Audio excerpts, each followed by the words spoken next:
За сайн байцгаана уу өдрийн мэнд. За би волейболын дугууланг нэгдүгээр хагас жилийн хугацаанд явуулсан байгаа. За намайг Лутери од гэдэг эхний жилдээ багшилж байгаа бөгөөд анхны волейболын дугуулаа хичээлүүлж байна. За үүнд эхний хагас жилийн тайлан минь сонирхно уу? За миний волейболын дугуулангийн зорилго нь дараа жил болох RS-д бэлдэж оруулах. За эрүүл зөв хөвшилд суралцах нь нэг баг болох.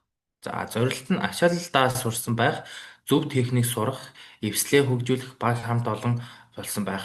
За миний цахим хаяг одоо энэ доор цэнхэр дээр байгаа. За нэгдүгээр хагас жилийн миний одоо дугуулангийн тайлна. За волейболын дугуул нь 9 сарын 17-ноос 11-р сарын 19-ний хүртэлх нийт 14 сурагчтай эхэлсэн. За миний дугуулангийн үйл явц нь нэгтэн зөв техник хийж сурах. За доороос дээрээс авч сурсан байх. За манай хүүхдүүд маань бэлтгэлийн явцад бөмбөгтөө өөр өөртөөгөө харьцаж сурсан байгаа. За үүний яг юу вэ гэвэл одоо манай хүүхдүүд маань бөмбөгөө өөрийнхөө биеийн хэсэг шигэ удирдах сурсан байх хэрэгтэй байдаг бөгөөд за манай хүүхдүүд маань бөмбөгтөөгөө нэгдүгээр хагас жилийн улиралд нэлээх харьцсан байгаа. За хоёрт нь ачаалал даах чадвар сайжруулах. За ур чадвараа сайжруулах. За манай хүүхдүүд маань ачаалал даах чадвараа бэлтгэл эхлэхээс өмнө манай хүүхдүүд ачаалал даах чадварыг хөгжүүлэхийн тулд гүйлт, за тэгээ мөн хөлний ажиллагаа, тэгээд одоо тесрэлт одоо ингэ тесрэлтийн төслүүдийг хийж сурсан байгаа. За гуравт нь нэг баг хамт олон болох. За 2026 онд 26-аас 27 онд болох RS-д манай хүүхдүүд одоо оролцсон гэсэн бид нар одоо ингэ зорилго тавьсан байгаа. За үйл явц нь нэгт нь манай дээрээс авах дасгал хийж сурсан. За хаантай харьцаж болон хоорондоо харьцаж сурсан.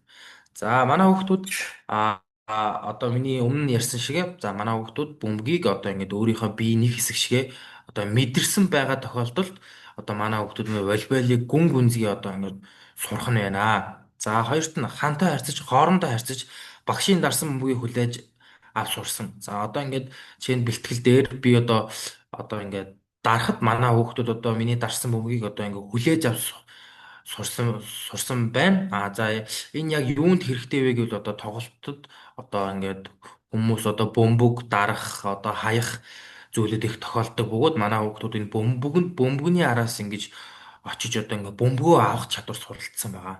За гуравт даваалал хийж сурсан, тоглолтын дунд хийсэн зүг чигийн баримжаатай болсон. За үүн нь одоо волейболын спортод маш хэрэг болдог бөгөөд за одоо энэ нь тоглолтыг эхлүүлэх зүйл бөгөөд одоо энэ чинь тоглолтыг эхлүүлэхдээ одоо давуулалтаа маш сайн ихэд одоо эсрэг багтаа одоо ингээд сэтгэл зүйн дарамт учруулдаг байгаа. За үүнд манай хүүхдүүд суралцж одоо ингээд зүг чигийн баримжаатай болсон байгаа.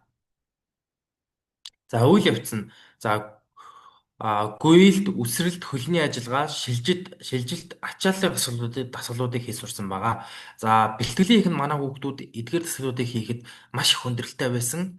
За одоо ингээд огцом ачаалал авахд манай хүүхдүүд одоо ингээд тэр 7 хоногтой би энэ жоохон хүндрэл оргиж исэн. За одоо ингээд бэлтгэлийн явцад манай хүүхдүүд одоо энэ дасгалуудаа одоо өөрсдөнд нь дасал болж эхэлсэн бөгөөд одоо манай хүүхдүүд одоо бэлгэлдээ дуртай болж эхэлсэн байгаа. За хөгжөөн тоглоомын аргаар спортод дурлуулах, багийн уур амьсгалыг сайжруулах.